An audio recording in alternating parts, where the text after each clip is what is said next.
hakuna namna Mungu atambariki mtu asiye mtii. Baraka ya Mungu si ya kwanza kuivuta, ni siri ya kutii. The mystery of obedience. Isaya 1:19 na 20. Maisha ya utii ni maisha baraka. Maisha ya kutotii ni maisha laana. Maisha ya utii ni maisha baraka. Isaya 1:19.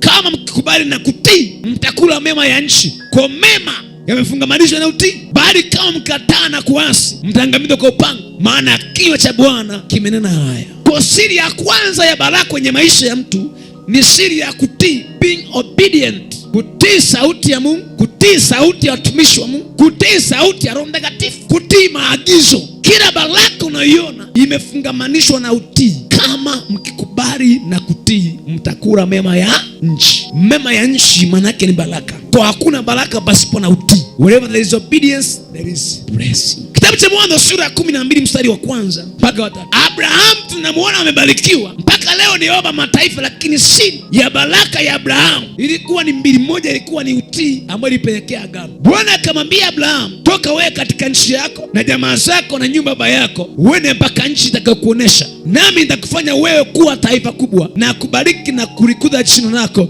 nawe uwe baraka. Nami nitawabariki wakubarikio, naye akulaanie nitamlaani, na kila wewe na katika wewe jamaa zote ya dunia watabarikiwa. Kwa siri kubwa ya baraka Abraham ilikuwa ni kwenye utii. Kwa Abraham akaondoka akaenda. Nilikwambia ilikuwa rahisi kwa Abraham, naenda wapi? Mwambia mimi naenda. Wapi? Naenda. Mke wangu twende. Wapi? Twende. Bwana amesema twende. Wapi? Twende. Abraham akatia akahama nyumba ya baba yake, nyumba ya ndugu zake, nyumba ya jamaa zake, akahama akaenda nchi asiyoijua, akapokea hizi baraka. The second test ilikuwa ni kitabu cha Mwanzo 28:22. Mungu alimjaribu akamwambia, nenda kamtoa Isaka mwanao wa pekee umpendaye.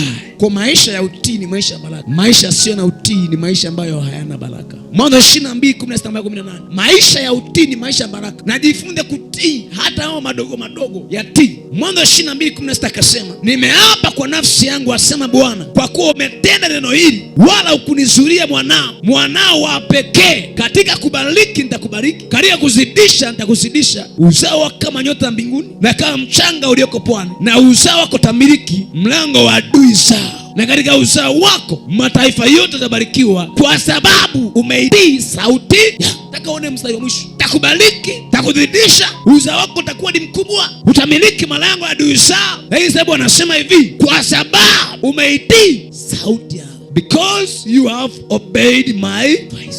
Kwa sababu ya baraka ya Abraham ilikuwa ni utii wa maelekezo ya Mungu ya kumtoa Isaka. Pasipo utii mna baraka yoyote. Hata mzazi ambaye na mwanae na kiburi ati hawezi kumpa chochote. Mzazi tu wa kawaida, lete moja dukani, ananyanyua mabega hivi juu, panisha mabega, anasema utakula jeuri yako. Jifunze kutii. Learn to be obedient. Yesu alikuwa ni mtii. Anasema katii, naam hata mauti ya msalaba. Baada ya kutii anakirimiwa jina. Kwa Yesu amekirimiwa jina lipitalo kila jina baada ya kutii. Wafilipi sura ya 2 mstari wa 9 anasema akawa mtii, naam hata mauti ya msalaba. Baada ya hapo amekirimiwa jina. Kwa Yesu akupewa jina kabla ya kutii.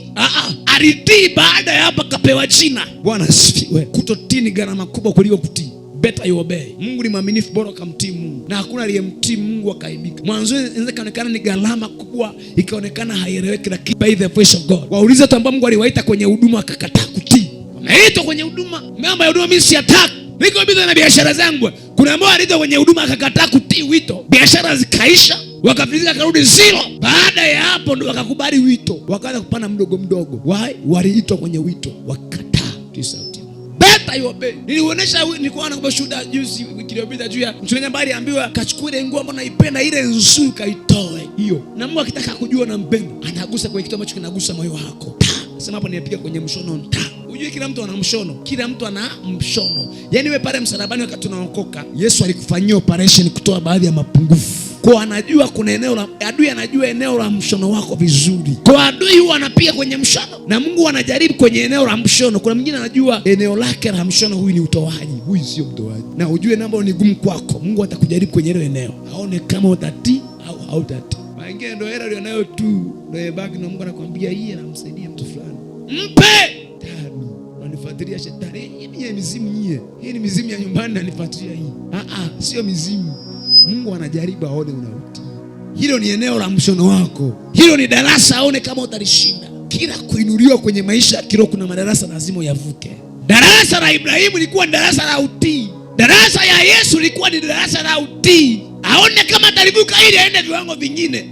Hamna kupanda darasa bila mtihani. You have to sit for a test. Lazima ukalie mtihani uandike. Ukifeli unarudia darasa hapo hapo. Kwa Abrahamu ni kuwa na ahadi sawa. Na yeye angefeli mtihani wa kumtoa Isaka. Na anajua Abrahamu na Isaka mioyo iko pamoja. Na anamwambia mwanao wa pekee umpendaye. Kwa ukimgusa Isaka ni kama unatonesha kidona cha moyo. Kwanza Ibrahimu alishaanguka kwa sababu ya mtoto. Baadaye amempata Isaka wa kurithi. Hapo ananiambia mtoe mwanao. Ni kama alikuwa anapiga nyundo ya sikilo 10. Ngoja niwaambie kitu. Anasema hivi, sasa najua kwa uamsha Mungu kwa sababu haukumzuilia Mungu, haukunizuilia mwanao.